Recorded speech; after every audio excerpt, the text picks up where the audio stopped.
El Congreso Nacional podría debatir este lunes un decreto que extiende por un año las medidas excepcionales en materia de salud, otorgando al Ejecutivo amplias facultades para gestionar posibles crisis sanitarias. La normativa, que ha generado controversia desde su primera implementación, permitiría al Gobierno prorrogar estas medidas indefinidamente, basándose en las evaluaciones del Consejo de Secretarios de Estado. La discusión se centra en el alcance de los poderes otorgados al Gobierno y la falta de mecanismos claros de control parlamentario. Si bien los defensores del decreto argumentan que es una herramienta necesaria para responder rápidamente a futuras emergencias sanitarias, los críticos advierten sobre el riesgo de un abuso de poder y una erosión de las libertades individuales. El decreto original, promulgado en respuesta a la pandemia de COVID-19, otorgó al Gobierno la facultad de dictar normas con rango de ley en áreas como la adquisición de bienes y servicios, la contratación de personal sanitario, la regulación de la movilidad y la implementación de medidas de distanciamiento social.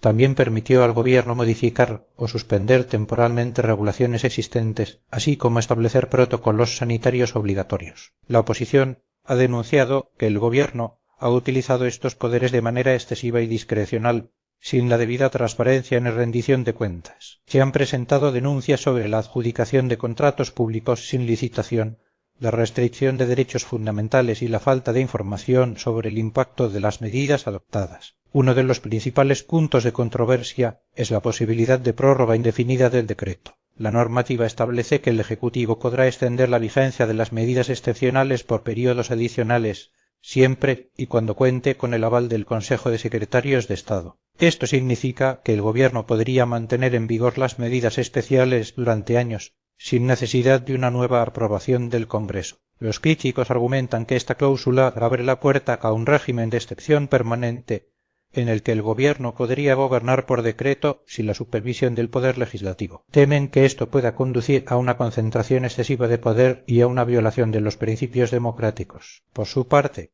el Gobierno defiende la necesidad de mantener la flexibilidad para responder a futuras crisis sanitarias. Argumentan que la pandemia de COVID-19 demostró la importancia de contar con herramientas ágiles y eficaces para proteger la salud pública. Sostienen que el decreto es una medida preventiva que permite al Gobierno estar preparado para enfrentar cualquier eventualidad. El debate en el Congreso se espera que sea intenso y polarizado. La oposición ha anunciado que presentará enmiendas al decreto para limitar el alcance de los poderes otorgados al Gobierno y establecer mecanismos de control más estrictos. También exigirán mayor transparencia y rendición de cuentas en la gestión de las medidas excepcionales. El Gobierno, por su parte, buscará el apoyo de los partidos aliados para aprobar el decreto sin modificaciones significativas. Argumentan que cualquier cambio podría debilitar la capacidad del Gobierno para responder a futuras crisis sanitarias. La votación del decreto podría ser decisiva para el futuro de la democracia en el país. Si el Gobierno logra aprobar la normativa sin cambios, se consolidará su poder y se abrirá la puerta a un régimen de excepción permanente. Si la oposición logra imponer sus enmiendas, se fortalecerá el control parlamentario y se protegerán las libertades individuales. Expertos en derecho constitucional advierten que el decreto plantea serias dudas sobre su compatibilidad con la Constitución. Argumentan que la normativa viola el principio de separación de poderes y el derecho a la participación ciudadana.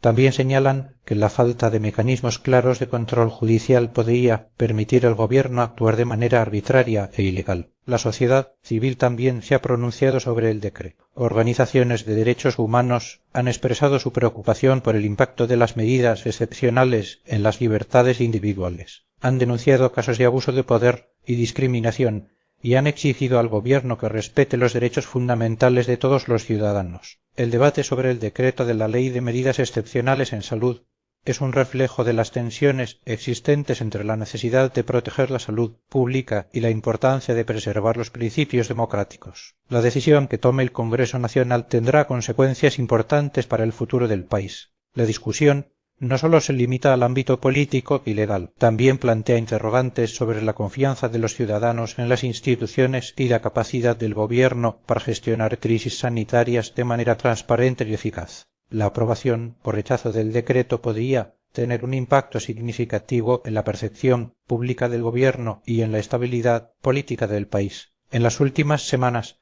se han intensificado las presiones sobre el Gobierno para que modifique el decreto. diversos sectores de la sociedad han expresado su rechazo a la normativa y han exigido una mayor participación ciudadana en la toma de decisiones. El Gobierno ha respondido a estas presiones anunciando algunas medidas de transparencia, pero no ha mostrado disposición a modificar el decreto de manera sustancial. El debate en el Congreso se espera que sea transmitido en vivo por televisión y radio para que todos los ciudadanos puedan seguirlo de cerca. Se espera que la votación sea ajustada y que el resultado final sea incierto. La decisión que tome el Congreso Nacional marcará un hito en la historia del país y tendrá consecuencias duraderas para el futuro de la democracia.